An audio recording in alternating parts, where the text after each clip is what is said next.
Heading क्या डाले?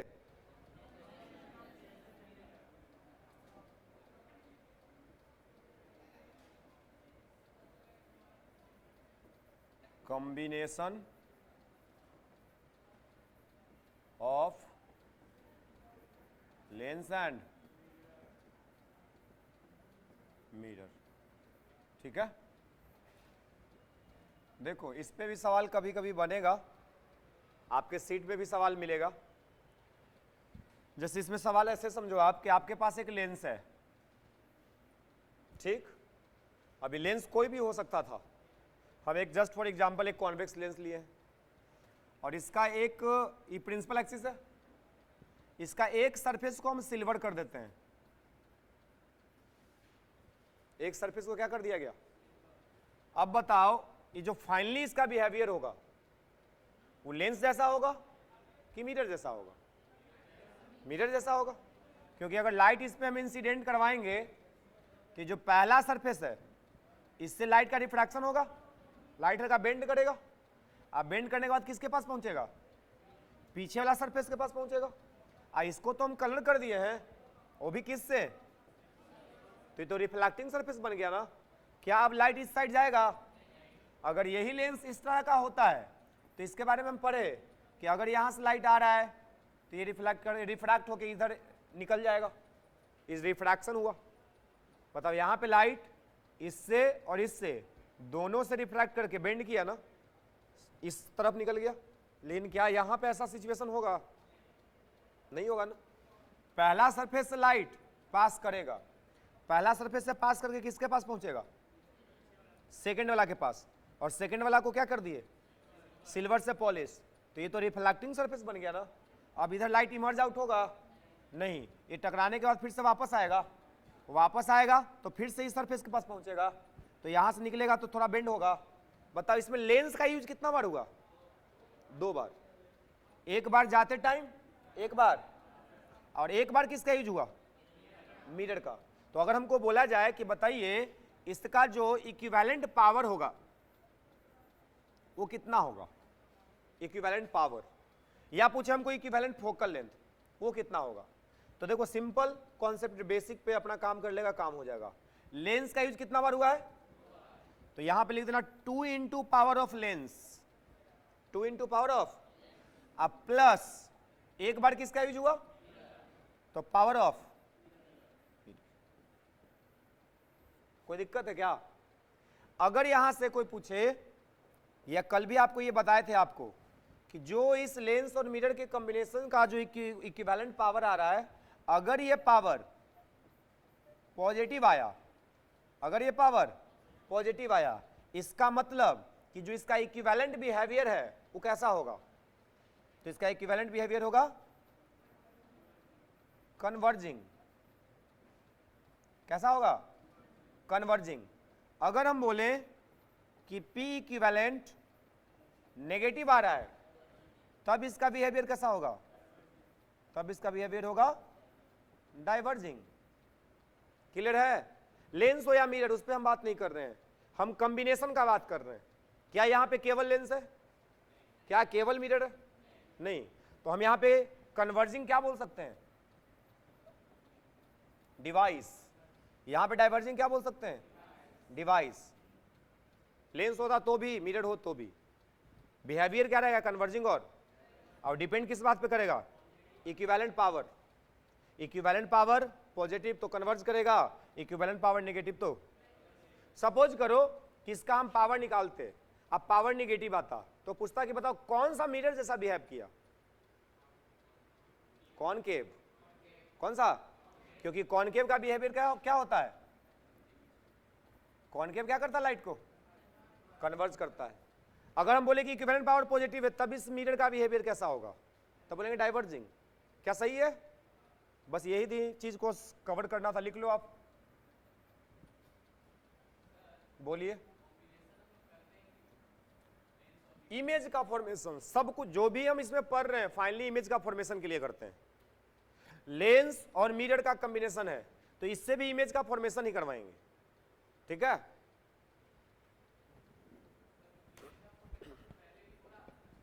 किससे? लेंस से।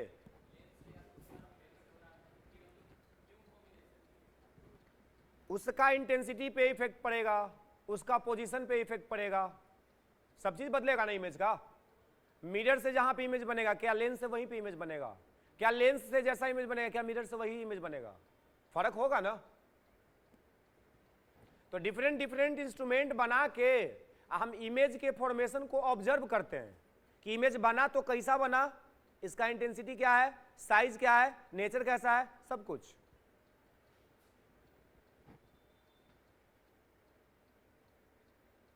तुम बोल सकते हो इमेज बनाते हैं क्यों है? इमेज बनाते हैं देखने के लिए। लाइट को स्टडी कर रहे हैं तो लाइट्स के थ्रू हम इमेज का फॉर्मेशन करवाते हैं। तो इमेज बनता कैसे है, क्यों बनता है, उसके बारे में सीख रहे हैं। क्योंकि इमेज बनता हुआ हमको दिखता है ना डेली लाइफ में। अब वो डेली लाइफ में इमेज जो बन रहा है उसको हम एक्सप्लेन कर रहे हैं कि जो बन रहा है तो क्यों बन रहा है।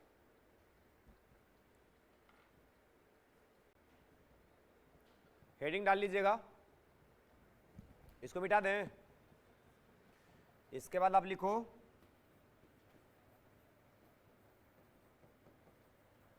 a scattering of light, a scattering of light। आपसे ये नहीं पूछने वाला है क्लास 12th में कि स्कैटरिंग ऑफ लाइट किसको कहते हैं, ये नहीं पूछेगा, लेकिन पता तो होना ही चाहिए क्योंकि पढ़ रहे हैं। सवाल पूछा जाएगा इसके एप्लीकेशन पे कि स्कैटरिंग ऑफ लाइट से क्या क्या हो रहा है।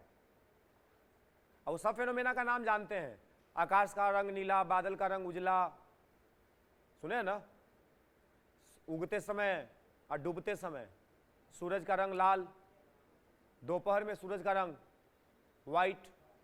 ये सब किसके कारण हो रहा है? तो इस सब जो भी हम एग्जाम्पल अभी नाम बोले हैं, इस सब का एकमात्र रीजन है कौन?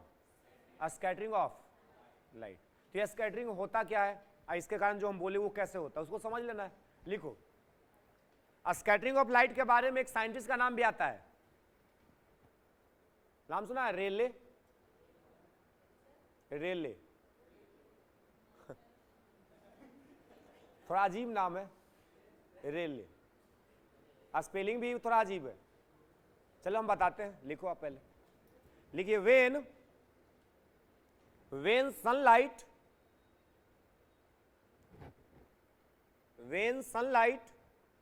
travels when sunlight travels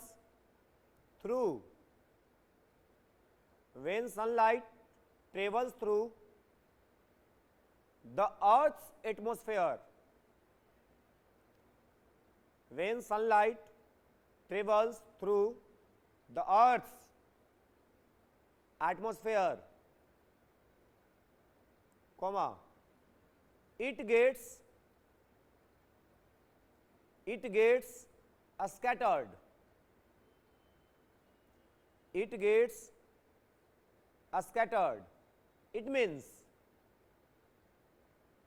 comma दे देना, it means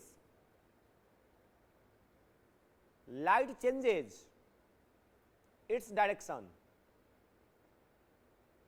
It means light changes its direction by the atmospheric particles. By the atmospheric particles.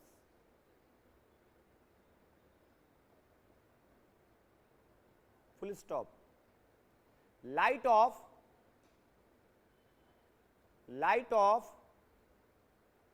shorter wavelengths, light of shorter wavelengths is scattered much more. Light of shorter wavelengths is scattered much more than light of longer wavelength. That of, क्या लिखा था?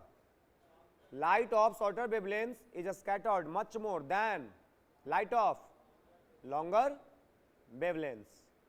Full stop.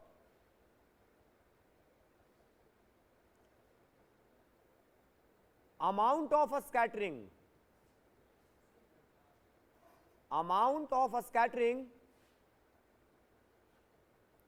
is inversely proportional amount of scattering is inversely proportional to the amount of scattering is inversely proportional to the fourth power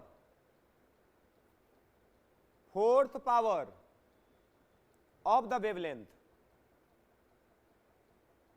fourth power of the wavelength, full stop. This is known as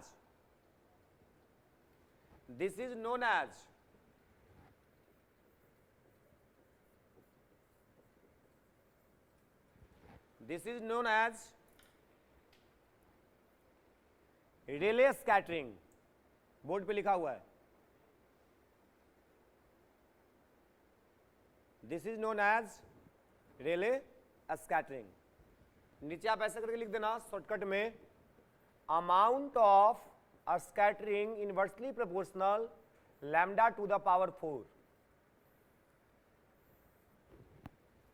ये जो observation है ना, इसी scientist के द्वारा observe किया गया और यही बताए थे, इसलिए इसका नाम क्या दे दिया गया, रेले स्कैटरिंग। ठीक है, अब अभी आप जो लिखे हो उसको पढ़ के देखो, आपको स्कैटरिंग क्या फील आया, क्या स्कैटरिंग होता क्या है?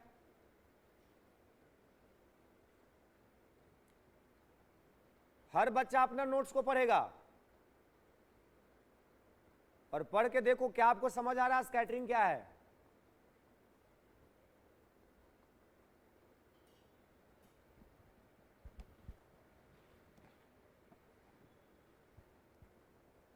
बोलिए, आ रहा है? देखो, अगर हम इसको समझाएं तुमको कि स्कैटरिंग क्या होता है, तो आप समझो इधर। जैसे मान लो कि ये सन है, ठीक है, ये हमारा अर्थ है,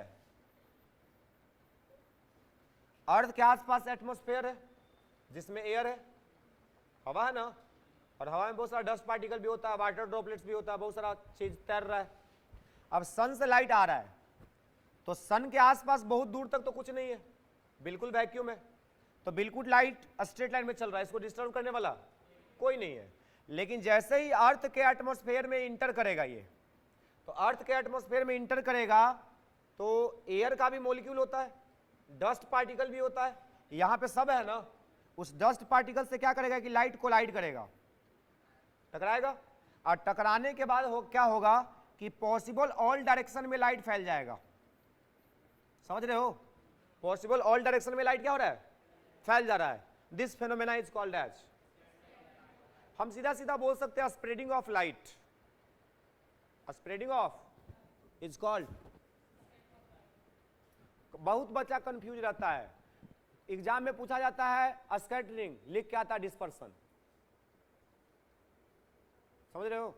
तुमको क्लासरूम में बता दे रहे हैं, ये कंफ्यूजन नहीं होना चाहिए। डिस्पर्सन का अलग कॉन्सेप्ट है। डिस्पर्सन में क्या पता है, स्प्लिटिंग, उसमें लाइट टूटता है, इसमें लाइट बिखरता है। तो टूटना बिखरना में नहीं है, अंतर है। तो तुम्हारे लिए तो टूट के बिखर जाना एक के नहीं, लेकिन दोनों में डिफरेंस है। टूटना अलग चीज है और बिखरना अलग चीज है। टूटेगा तब ना बिखरेगा। इसके लिए भी बता दिया गया कि टूट के जब बिखरेगा तो कौन ज्यादा बिखरेगा और कौन कम बिखरेगा। जिसका वेवलेंथ कम है वो ज्यादा बिखरेगा और जिसका वेवलेंथ ज्यादा है वो कम बिखरेगा। मतलब स्कैटरिंग सबसे ज्यादा किसका होगा, वायलेट का। स्कैटरिंग सबसे ज्यादा किसका होगा और सबसे कम किसका होगा। समझ गए बात? तो एक लाइन और मारो, एरो करके लिख लो। Spreading of light, spread, SPREADING, spreading of light in possible all direction, स्प्रेडिंग ऑफ लाइट in possible all direction is called as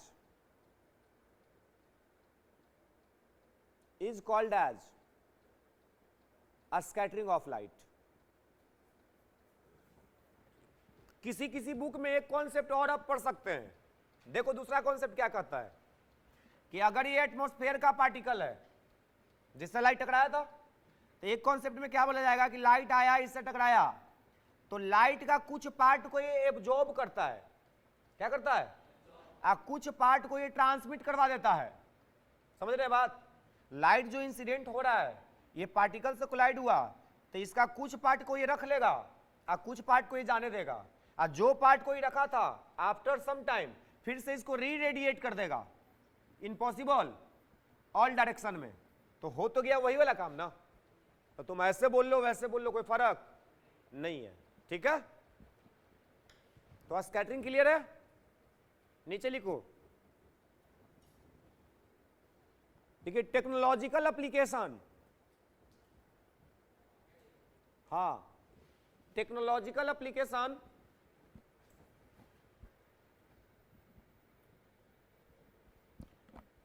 technological application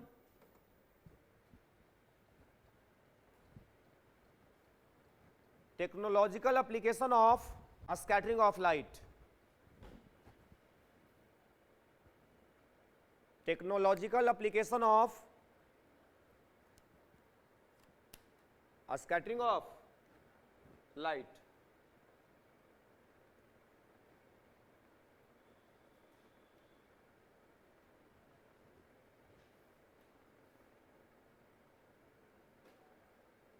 technological application of scattering of light. पहला नंबर लिखिएगा, at the time of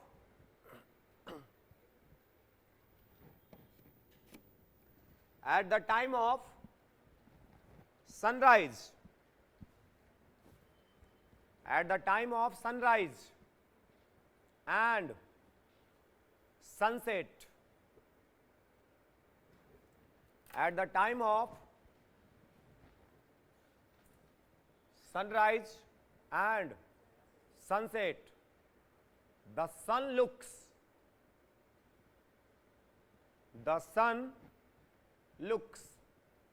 reddish. The sun looks reddish.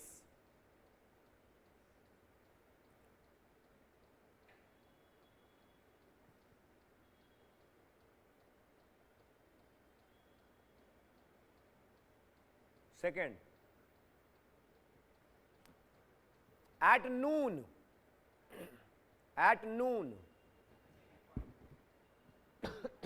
दूसरा application, at noon,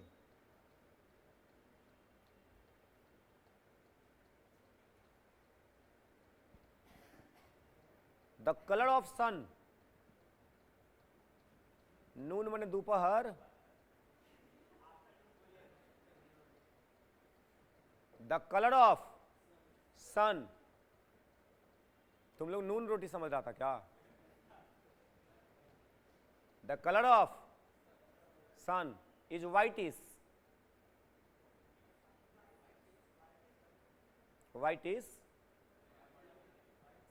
tube light, reddish नहीं बोले तो whitish बोल दी। Third point,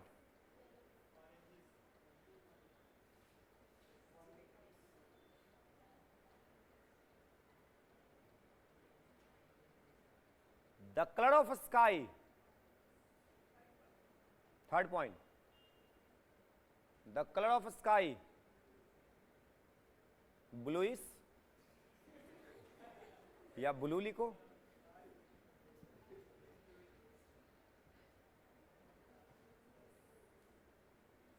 तीन point हुआ। अगला लिखो, the colour of cloud, the color of cloud is white. बादल का रंग उजला होता है।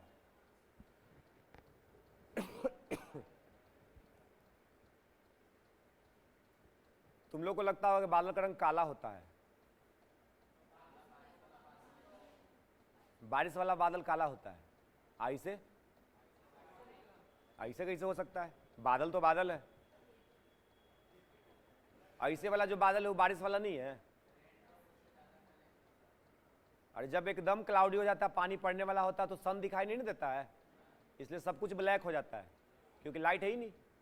तो बादल होता है काला, उजला। अगला क्या पॉइंट हुआ? 5th number, the symbol of danger,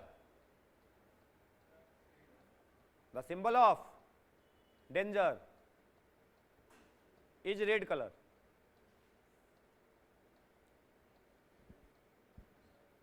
खतरा का चिन्ह लाल होता है। जहां पे भी खतरा दिखाना है हम लोग किसका यूज करते हैं? लाल। क्यों? वेवलेंथ ज्यादा है, स्कैटर कम होगा, तो दूर से दिखाई दे देगा। लगा दिए ब्लू कलर का खतरा का चिन्ह, तो नजदीक वाला को तो दिख जाएगा खतरा है, दूर वाला को दिखेगा, स्कैटर को इधर उधर रह जाएगा, वहां तक पहुंच भी नहीं गया। इसका इस्तेमाल हम लोग अपने डेली लाइफ में बहुत सारी जगह पे कर रहे हैं। रेलवे स्टेशन, रेलवे के ट्रेन का लास्ट डिब्बा देखो, उसमें पीछे को बल्ब लग के ब्लिंक करते रहता है। कौन सा कलर है? पता चल जाए उधर से ट्रेन पास कर रही है। टावर देख रहा है, टावर के ऊपर में वो रात में बॉल जलता है, कौन सा बॉल? रेड, या तुमको दिखेगा ऑरेंज या येलो, इसके नीचे नहीं जाएगा, लेकिन होना कौन चाहिए? रेड, ताकि स्कैटरिंग बिल्कुल कम हो। ठीक है?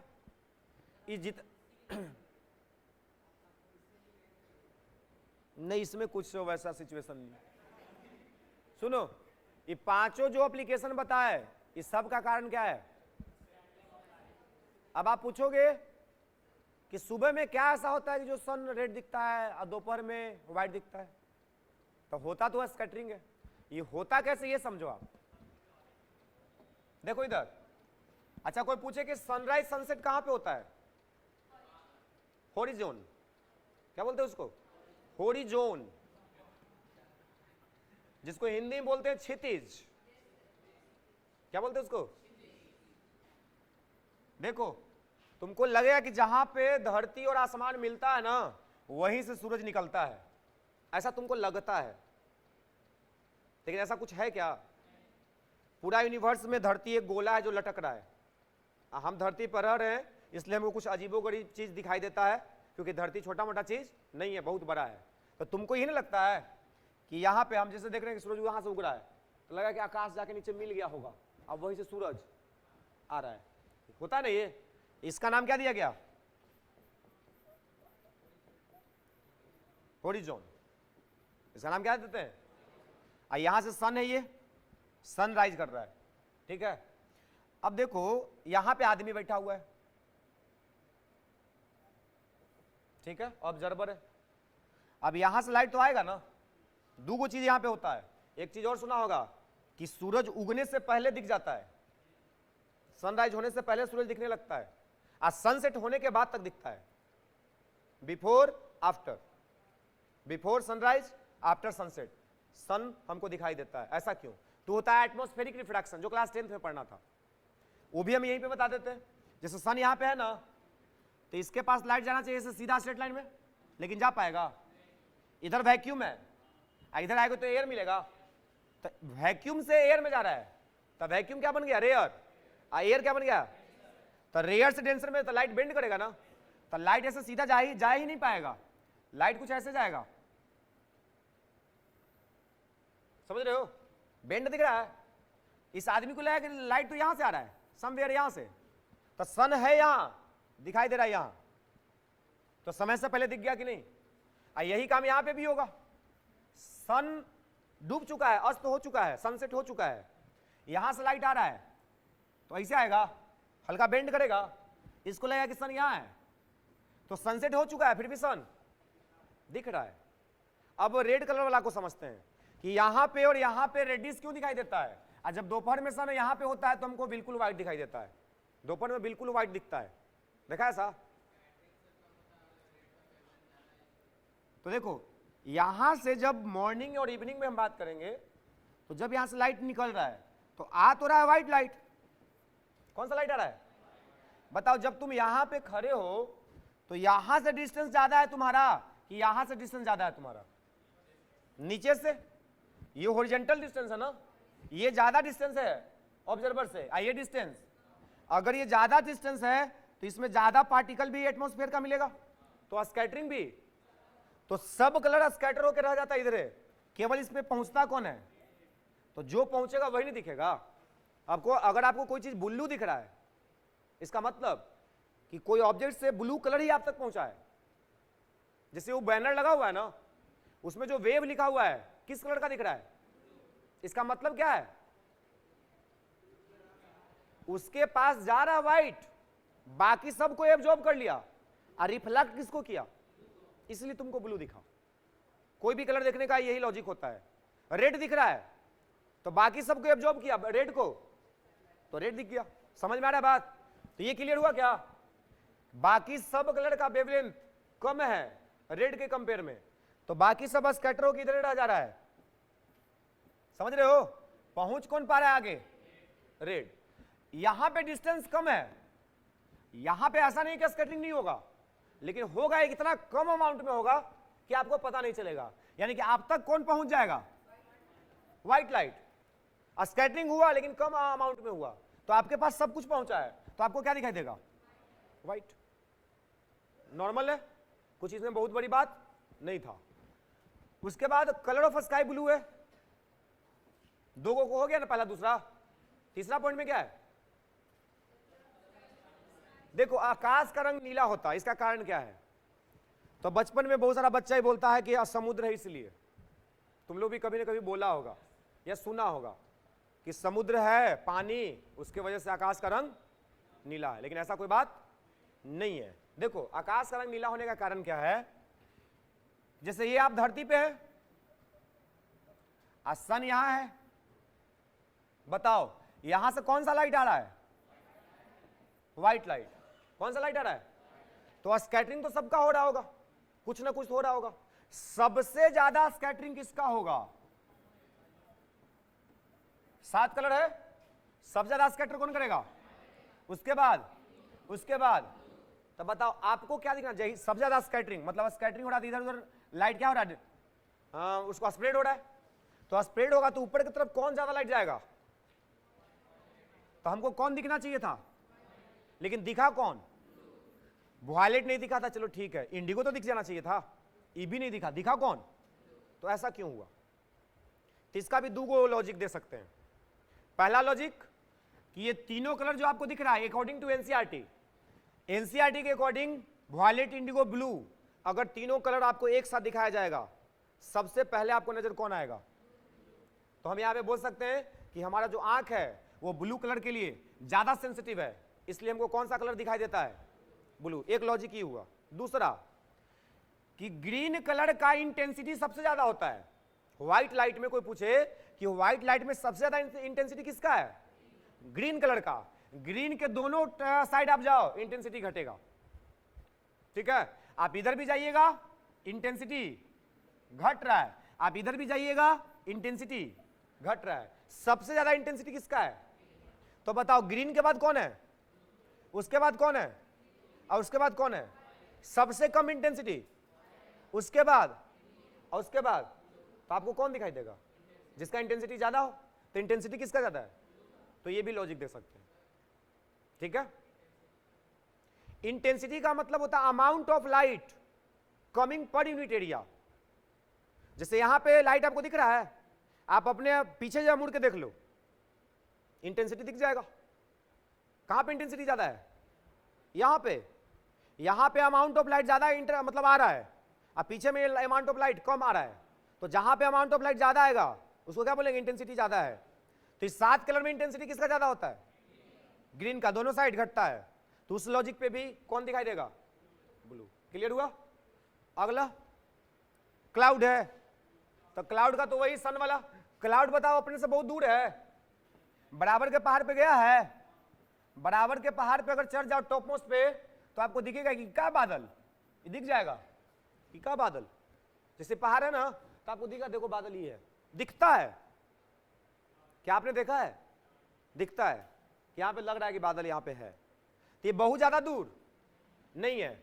अब मान लो कि इधर सन है, ठीक, सन से लाइट आया, बादल से टकराया, यहां पे कौन है? आदमी। तो यहां से यहां तक लाइट आएगा तो बहुत ज्यादा स्कैटरिंग हो जाएगा, नहीं ना? तो कौन सा कलर दिखेगा? White. A symbol of danger red, कारण समझ गए। वेवलेंथ ज्यादा तो स्कैटरिंग कम, दूर तक दिखाई देगा। इस समय से कोई ना कोई सवाल 1-2 नंबर में पूछ दिया जाता है। आपका ये होमवर्क है, 5 का आंसर आप लिख के लाइएगा ढंग से।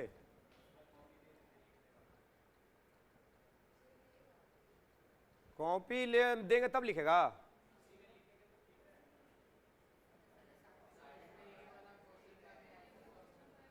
अच्छा ठीक है, अभी की क्लास के बाद वो ले लीजिएगा, अब फिर कल जमा कर दीजिएगा। ठीक है, आगे बढ़ते हैं। स्कैटरिंग खत्म, इसके बाद लिखिए रेनबो। रेनबो ये सब छोटा छोटा टॉपिक है, क्लास 10th का लेवल का ये सब टॉपिक है, ये सब क्लास 10th लेवल में आप पढ़े हैं। रेनबो देखे सब लोग हैं? कैसे बनता है रेनबो? क्यों बनता है रेनबो?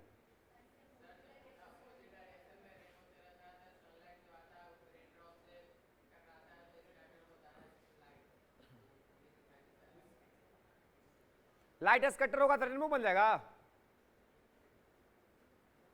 सब जगह पे लाइट स्कैटर हो रहा है, देख लो। अभी लाइट, ट्यूबलाइट इधर जल रहा है ना, लेकिन लाइट पूरा रूम में है ना। ये लाइट पूरा रूम में क्यों है? स्कैटरिंग ऑफ लाइट के कारण। डस्ट पार्टिकल से लाइट टकरा टकरा के स्प्रेड कर रहा है, तो पूरा लाइट, पूरा रूम में लाइट फैल रहा है, तो यहां पे रेनबो बन रहा है। 3 फेनोमेना है इसमें, लिखो रेनबो के बारे में।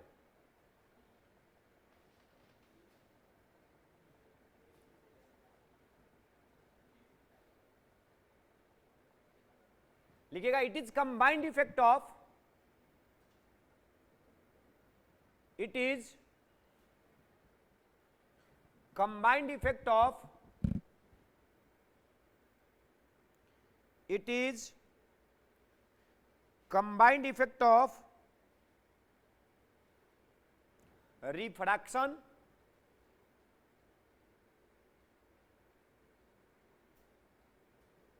it is combined effect of refraction,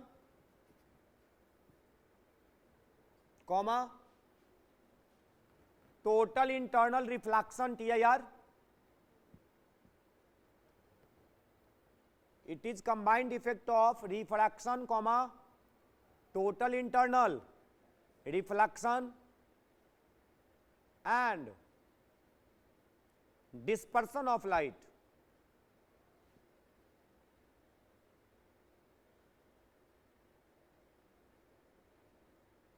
And dispersion of light, full stop.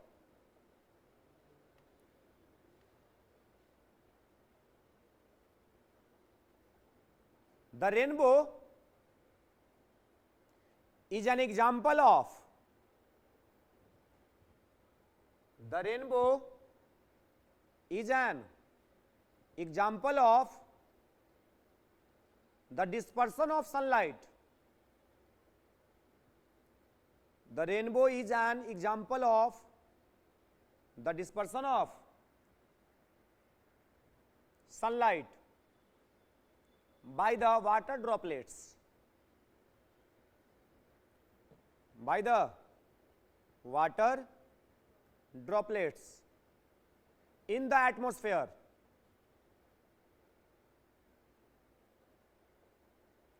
In the atmosphere, full stop। Paragraph change करके लिखिए, the conditions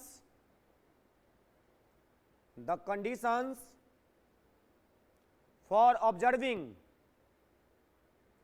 the conditions for observing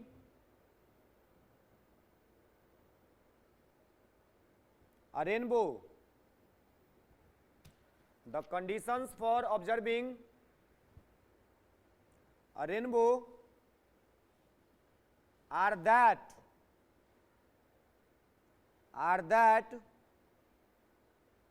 the sun should be shining, the sun should be shining in one part of the sky.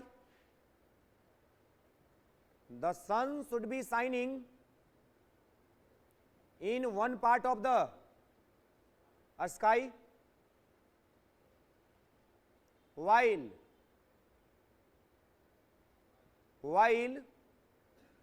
it is raining, while it is raining in the opposite part of the sky. In the opposite part of the sky.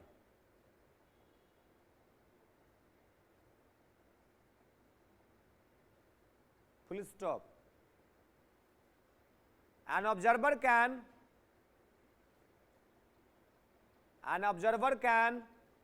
see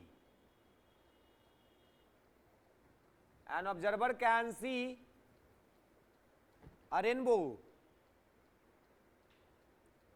An observer can see a rainbow only when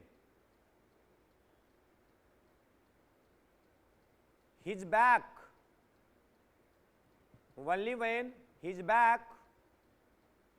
is towards the sun. His back is towards the sun. आपका जो back part है वो सन के तरफ होना चाहिए, आपका जो फेस है वो सन के अपोजिट होना चाहिए, तब आपको रेनबो दिखाई देगा। तो रेनबो क्या है, कैसे बनता है, कैसे ऑब्जर्व कर सकते हैं, ये लिखवा दिए, पढ़ के देख लो एक बार। रेनबो का फॉर्मेशन कैसे होता है उसको एक बार पढ़िए।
देखो रेनबो, रेनबो होता है दो टाइप का, नीचे लिखो types of rainbow. Types of rainbow,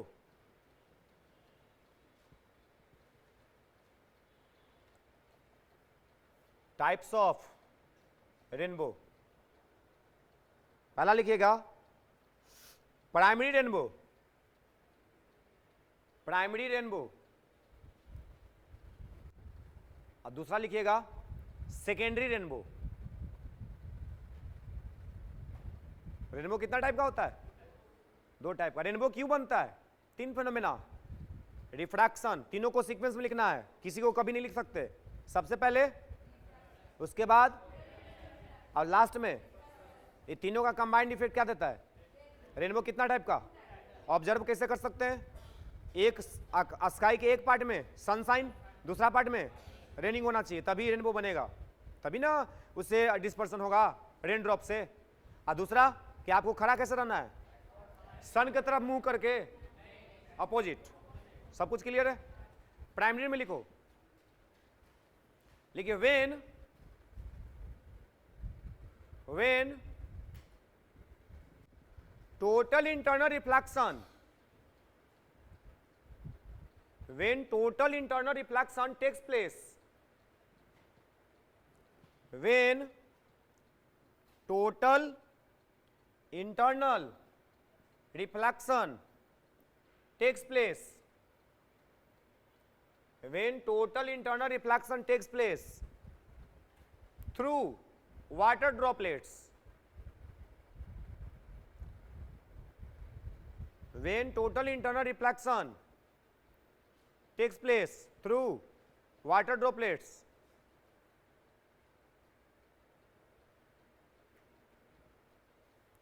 when total internal reflection takes place through water droplets is once मतलब एक बार, then it is called as primary rainbow. Then it is called as primary rainbow. Secondary में लिख लीजिएगा, when TIR takes place 2 times, when TIR takes place 2 times, when TIR takes place 2 times through water droplets,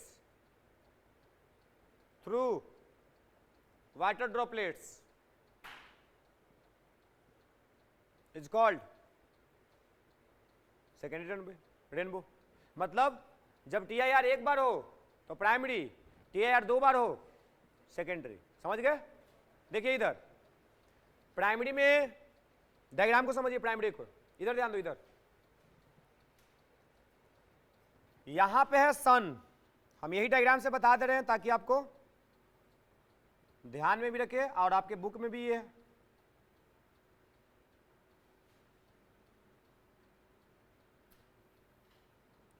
इधर मान लो सन है, ठीक, सन से light आ रहा है. कौन सा लाइट आ रहा है? सनलाइट. सनलाइट मतलब व्हाइट लाइट. ये है रेन ड्रॉप, दिख रहा है ना? रेन ड्रॉप पे जैसे इंसिडेंट हुआ तो लाइट रेयर से कहां गया? तो बताओ रिफ्रैक्शन होगा ना. और आपको पढ़ाए थे कि रिफ्रैक्शन जब भी होता है जब डिस्पर्सन होता है. आपको दिखाई दे या, लेकिन होगा जरूर. तो बताओ रेन ड्रॉप से जैसी लाइट इंटर करेगा तो 7 कलर में टूटेगा ना. अब जरूरी है कि 7 कलर आपको दिखाई दे, लेकिन इसका मतलब नहीं टूटा दिखाई दे या. यहां पे दिखाया हुआ है कि देखो डिस्पर्सन हुआ. यहां पे आपको रिफ्रैक्शन के साथ साथ क्या दिखा? डिस्पर्सन हुआ. ऊपर में कौन दिख रहा है और नीचे में क्या दिख रहा है? वॉयलेट. इसको वॉयलेट मानना है. क्या मानना है? वॉयलेट. अब यहां से कायदे अनुसार, नियम के अनुसार इस ड्रॉप से लाइट को बाहर निकलना चाहिए था, लेकिन लाइट रिफ्लेक्ट बैक कर गया. इसको क्या बोलते हैं? TIR. डेंसर से रेयर मीडियम में जा रहा था लेकिन निकल नहीं पाया, उसी मीडियम में बाउंस बैक कर गया, तो इसी को ना बोलते हैं टोटल इंटरनल रिफ्लेक्शन. तो पहला जगह पे क्या मिला? रिफ्रैक्शन. यहां पे क्या मिला?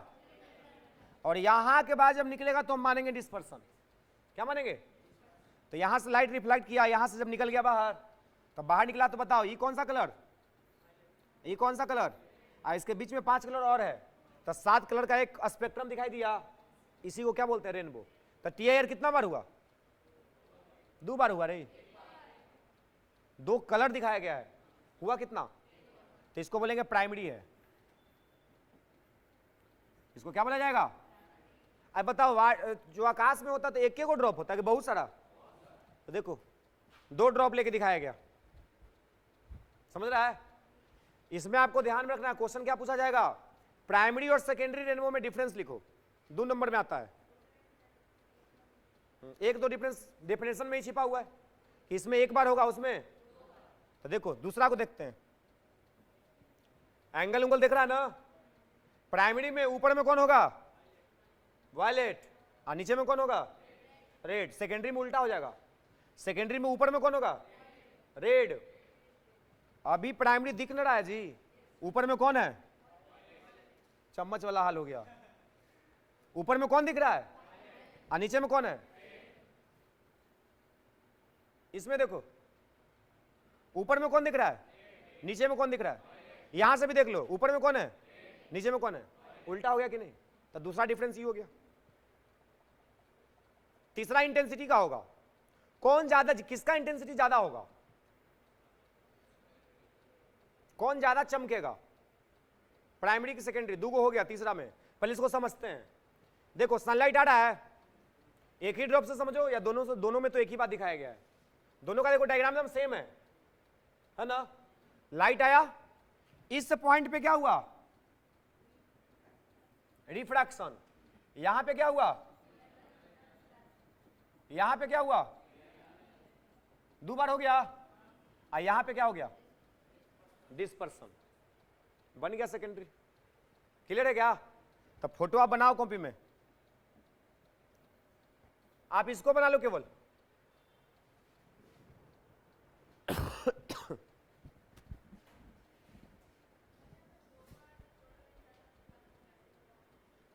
उस सिचुएशन पे होता है, कैसे नहीं करना है, हम थोड़ी करा रहे हैं, नेचुरल फिनोमेना है। वैसा सिचुएशन बन गया कि टीआईआर होने का कंडीशन पता है ना आपको, एंगल ऑफ इंसिडेंस क्रिटिकल से ज्यादा हो गया तो बाउंस बैक करेगा, तो वहां पे वैसा सिचुएशन बन जाता है नेचुरली, तो 2 बार हो जाता है।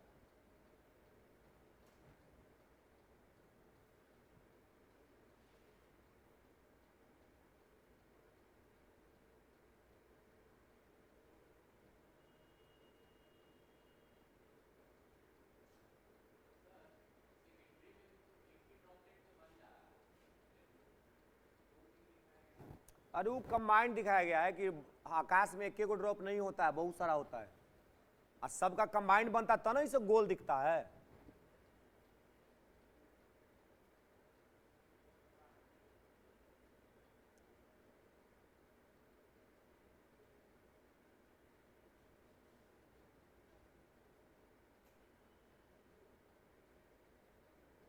चमकीला कौन होगा,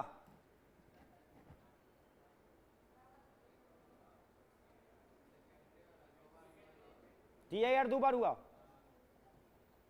टोटल इंटरनल रिफ्लेक्शन में इंटेंसिटी ऑफ लाइट का जो लॉस होता है नेग्लिजिबल होता है, तो ज्यादा चमकेगा। तो 3 को बता दिए, लिखवाए भी पड़ेगा, अपने से लिख लेगा, बना लिया, सेकेंडरी में बना लो नीचे वाला जो दिख रहा है, एक ही आप बना लीजिए, एक ही नीचे वाला बना लीजिए, नीचे वाला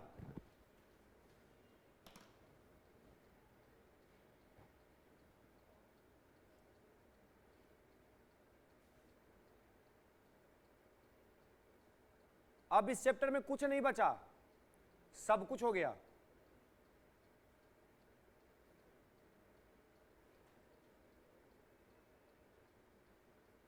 नीचे क्वेश्चन लिख लो,